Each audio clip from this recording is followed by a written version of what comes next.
Assalamualaikum warahmatullahi wabarakatuh. Perkenalkan, nama saya Dea Ananda Putri dengan NIM 24108017. Di dalam video ini saya akan membahas materi mengenai peran guru dalam membentuk moral anak.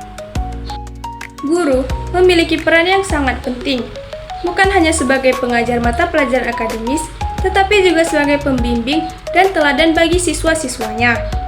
Melalui bimbingan dan contoh nyata dari guru, siswa tidak hanya mendapatkan ilmu pengetahuan, tetapi juga belajar tentang nilai-nilai moral yang baik. Nilai-nilai moral ini sangat penting karena akan membentuk karakter dan kepribadian siswa di masa depan. Jadi, peran guru tidak hanya sebatas di ruang kelas, tetapi juga dalam kehidupan sehari-hari siswa. Guru diharapkan mampu menanamkan sikap jujur, disiplin, tanggung jawab, dan nilai positif lainnya yang akan menjadi bekal penting bagi siswa dalam menghadapi tantangan di masa yang akan datang. Dengan demikian, guru menjadi sosok yang sangat berpengaruh dalam membentuk generasi penerus bangsa yang tidak hanya cerdas secara akademis, tetapi juga berkarakter kuat dan bermoral baik. Sebagai seorang calon guru, kita tidak hanya mengajarkan pengetahuan, tetapi juga membentuk karakter dan moral anak-anak didik kita. Yang pertama yaitu menjadi teladan perilaku moral yang baik. Guru adalah contoh nyata bagi siswa. Apa yang kita lakukan akan dengan mudah ditiru oleh anak-anak didik kita. Maka dari itu, penting bagi kita untuk selalu menunjukkan sikap adil, jujur, dan bertanggung jawab. Yang kedua yaitu mengajarkan keterampilan sosial dan emosional. Guru juga berperan mengajarkan cara bekerja sama, mengelola emosi, dan menyelesaikan konflik dengan bijak. Ini semua sangat penting untuk perkembangan moral dan karakter siswa ke depannya. Yang ketiga yaitu menciptakan lingkungan belajar yang kondusif dan positif. Anak-anak akan lebih mudah mengembangkan sikap moral yang baik bila mereka merasa nyaman dan aman di lingkungan sekolah.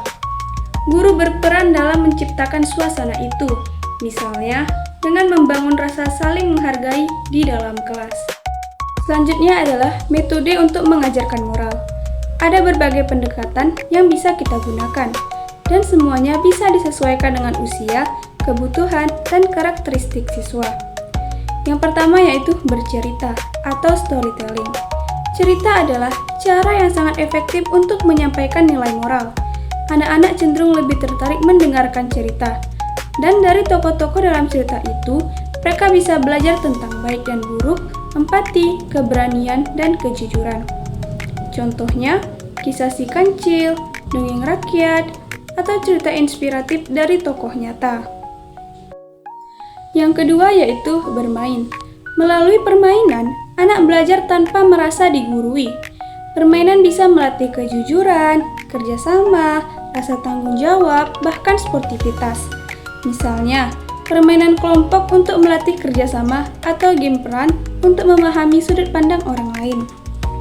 Yang ketiga yaitu bercakap-cakap. Diskusi atau percakapan terbuka dengan siswa bisa membuka ruang untuk berpikir kritis dan mengekspresikan pendapat.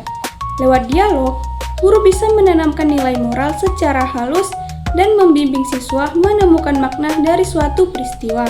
Yang keempat yaitu pemberian tugas. Tugas seperti proyek kelompok atau kegiatan sosial bisa jadi sarana belajar moral secara nyata. Misalnya, tugas membuat kampanye anti-bullying atau proyek kebersihan lingkungan sekolah. Itu semua bisa menanamkan nilai tanggung jawab, kepedulian, dan kerjasama. Yang kelima yaitu pembiasaan. Ini metode yang sangat penting. Nilai moral tidak cukup hanya diajarkan, tapi juga perlu dibiasakan. Misalnya, membiasakan salam, senyum, tolong-menolong, atau membuang sampah pada tempatnya. Jika dilakukan rutin, lama-lama menjadi karakter. Selanjutnya yaitu tantangan yang dihadapi. Meskipun niat dan usahanya sudah baik, proses membentuk moral anak tidak selalu mudah. Ada berbagai kendala yang sering kita jumpai, baik di sekolah maupun di lingkungan sekitar. Nah, yang pertama yaitu rendahnya minat dan perhatian siswa terhadap pelajaran moral. Siswa cenderung lebih tertarik pada pelajaran yang dianggap penting untuk ujian atau yang bersifat praktis. Akibatnya, pelajaran moral sering dianggap membosankan atau tidak relevan. Yang kedua yaitu pengaruh negatif media sosial dan teknologi. Anak-anak saat ini sangat terpapar dengan media sosial dan teknologi. Banyak konten negatif yang bisa mempengaruhi pola pikir dan perilaku mereka. Misalnya, konten kekerasan, perundungan, atau gaya hidup konsumtif. Yang ketiga yaitu kurangnya dukungan dan kolaborasi dari orang tua. Pendidikan moral seharusnya dimulai dari rumah. Namun sayangnya, tidak semua orang tua aktif mendampingi anak dalam hal moral. Kadang nilai yang diajarkan di sekolah tidak sejalan dengan yang ada di rumah. Dengan memahami tantangan-tantangan ini, kita sebagai calon guru bisa lebih siap dan strategis dalam mendidik anak-anak. Meskipun tidak mudah, membentuk karakter moral anak tetap menjadi tugas mulia yang sangat penting untuk masa depan mereka. Kesimpulannya adalah, guru berperan penting dalam membentuk moral anak melalui keteladanan, pembelajaran nilai, dan lingkungan yang mendukung. Dengan peran ini, guru membantu membangun karakter siswa yang jujur, bertanggung jawab, dan berempati.